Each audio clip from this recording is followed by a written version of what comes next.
Mahilig ka ba sa panghimagas? Nako, baka eto na, ang para sa'yo. Tignan mo naman. Sheesh!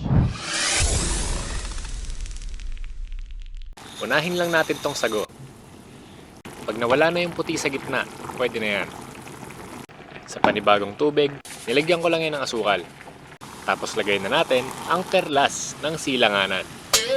Instant pearl ginamit ko dyan. 3 minuto lang, tapos na yan.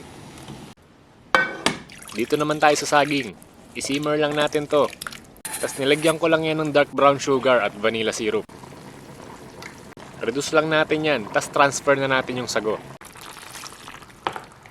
Tapos yung black pearl. Palamigin lang natin ng konti, tapos pwede na yung banatan.